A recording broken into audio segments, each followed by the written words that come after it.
செய்யூர் முழுக்க விவசாயம். யாரெல்லாம் விவசாயம்? எல்லாருமே விவசாயம் தான். என்ன குறிப்பா? நெல்ல, தர்பூசணி,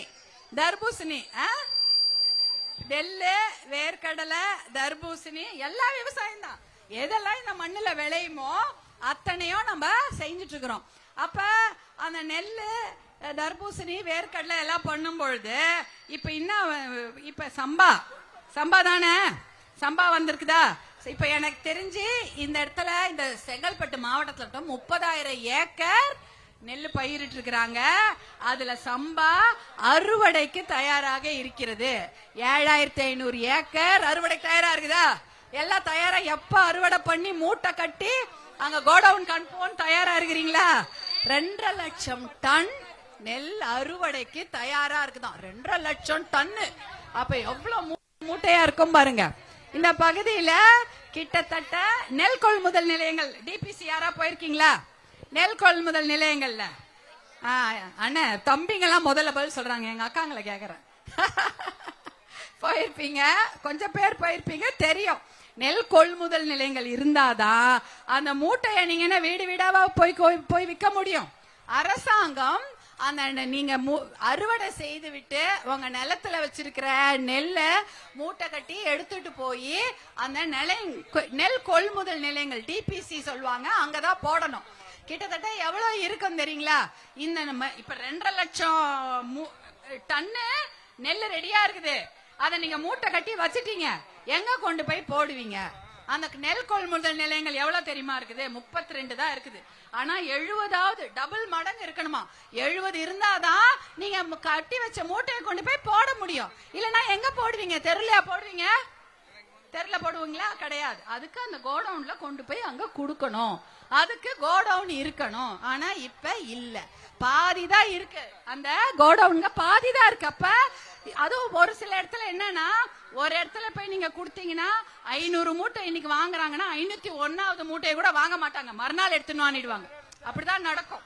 அப்புறம் ஒரு மூட்டைக்கு எவ்வளவுமா கொடுக்குறீங்க? எல்லாம் 50 ரூபாவா? ஒரு சில இடத்துல 60 ரூபாய். ஒரு குவிண்டால் நெல்லுனா 2,500 ரூபாவா? 2,500 ரூபாயில 2,350 ரூபாய் டெல்லியில இருந்து வருது. தமிழ்நாடு அரசு எவ்வளவு தெரியுமா ஒரு மூட்டை நெல்லு கொடுக்குது? 131 ரூபாய். ஆனா அந்த அரசாங்கத்தை அந்த இடத்துல குடுக்கறது எவ்வளவு? நீங்க எவ்வளவு கொடுத்துட்டு வரீங்க? 250 ரூபாய், 10%. அப்ப அரசாங்கம் 131 ரூபாய் தான் மூட்டை கொடுக்குது, தமிழ்நாடு அரசாங்கம். ஆனா அந்த ஒரு மூட்டைக்கு கமிஷனா விவசாயிங்க கொடுக்கறது 250 ரூபாய். நீங்க அதிகமா கொடுத்துட்டு வரீங்க அரசாங்கத்துக்கு. இதான் இங்க நடந்துட்டு இருக்குது. அப்ப விவசாயம் பண்ணி இன்னும் எவ்வளவு நஷ்டம் ஆயிடும்.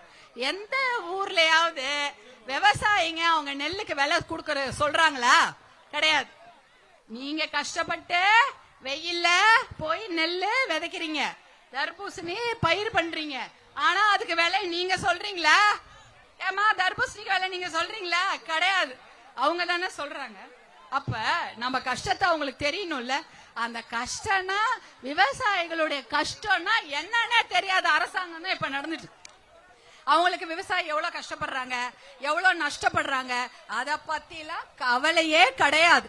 தர்பூசணிய பாதுகாத்து வைக்கிறதுக்கு ஏதாவது ஃப்ரிட்ஜ் இருக்குதா? உங்க வீட்டு ஃப்ரிட்ஜ் தான் இருக்கும். வெளியில கோடவுன். ஃப்ரிட்ஜ்னா ஐஸ் கோடவுன் இருக்கணும். அதாவது ஏசி. தர்பூசணி எவ்வளவு நாள் தான் வச்சு வைக்கிறது? வச்சு வச்சா என்ன ஆயிடும்? அவ்வளவுதான், கெட்டு போயிடும். தூக்கி தான் போடணும் தெருவுல இல்ல. அதனால என்ன பண்ணணும்? அத பெரிய பெரிய கோடவுன் கட்டி அதுல ஏசி போட்டு வைப்பாங்க.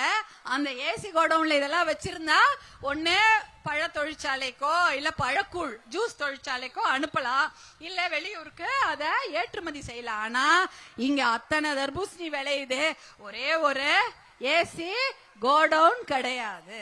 அப்ப என்னதான் விவசாயத்துக்கு முக்கியத்துவம்? நம்ம தான் விவசாயின்னு தெரியுது. அப்ப அதுக்கு தானே முக்கியத்துவம் கொடுக்கணும். அதுக்கெல்லாம் கொடுக்கல. சரி, வேற என்ன தொழில் இங்க இருக்கு? தொழிற்பேட்டை என்ன இருக்கா இங்க? வேற தொழிற்சாலை இருக்காமா? பசங்க படிச்சுட்டு வேலைக்கு போறதுக்கு ஒன்னும் கிடையாது. கிடைக்குதா? எதுவும் கிடையாது. ஏதோ ஒரு அனல் மின் தொழிற்சாலை மாதிரி ஒண்ணு தொடங்க இருந்தாங்க. அது ஒரு 3 முறை அதுக்கு திறப்பு விழா கூட செய்தாங்க. ஆனா அந்த தொழிற்சாலை வந்ததுன்னா அது அனல் மின் உற்பத்தி நிலையம். அது வந்ததுன்னா சுற்றுச்சூழல் மாசாயிடும், தண்ணி கெட்டு போயிடும், காத்து கெட்டு போயிடும், காத்தெல்லாம் விஷமாயிடும்.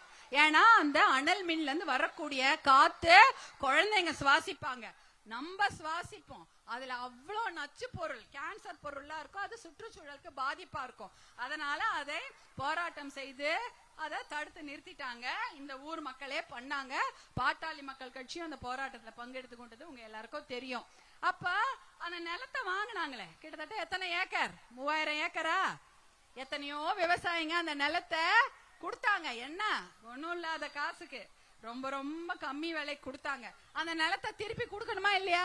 நீ வாங்கினீங்க இல்ல தொழிற்சாலை கட்டுறோன்ட்டு, அந்த நிலத்தை ஏன் திருப்பி கொடுக்கல? திருப்பி கொடுக்கணும்ல. இப்ப ஒரு ஆள் கிட்ட நீங்க சாமான் வாங்குறீங்க, அதை நீங்க உபயோகப்படுத்தலன்னா திருப்பி தானே. இரவல் நகை வாங்கினா என்ன பண்றது? ஏதோ ஒரு கல்யாணத்துக்கு போறோம், நகை இல்ல, பக்கத்து வீட்டுல இருந்து ஒரு நகை வாங்கி போட்டுட்டு எடுத்துன்னு போயிடுவீங்களா? திருப்பி கொடுக்கணும்ல. அதுதானே இது. நீ என்னத்துக்கு வாங்கினீங்க? தொழிற்சாலை கட்டுறோம், அதை கட்டுறோம், இதை கட்டுறோம் சொல்லி ஏக்கர் விவசாயி கிட்ட இருந்து வாங்கிட்டு தொழிற்சாலையும் கட்டல. அப்ப சும்மா இருக்கிற நிலத்தை திருப்பி கொடுக்க வேண்டியதுதானே உங்க வேலை. ஏன் கொடுக்கல? எதுவுமே கிடையாது. விவசாயினாலே கிள்ளுக்கீரைதான் இந்த அரசாங்கத்துக்கு. அதை பத்தி கவலையே கிடையாது. அதே இந்த பகுதியில பாத்தீங்கன்னா பனை மரங்கள் அதிகமாக இருக்கிறது. அதுல பனை வெல்லம் தயாரிக்கக்கூடிய ஃபேக்டரி நிறைய வைக்கலாம். ஏகப்பட்ட பனை மரங்கள்லாம் இருக்குது. அதை நம்பி இருக்கக்கூடிய விவசாயிங்க இருக்காங்க. அந்த வெல்லம் தயாரிக்கக்கூடிய ஃபேக்டரி இருக்கணும். இன்னைக்கு பனை வெல்லம் போட்டுதான் பாதி பேர் காப்பி டீயே குடிக்கிறாங்க. ஏன்னா அது உடம்புக்கு நல்லது அப்படின்னுட்டு. அந்த மாதிரி இத்தனை தொழிற்சாலைகளை இங்க கொண்டு வரலாம்.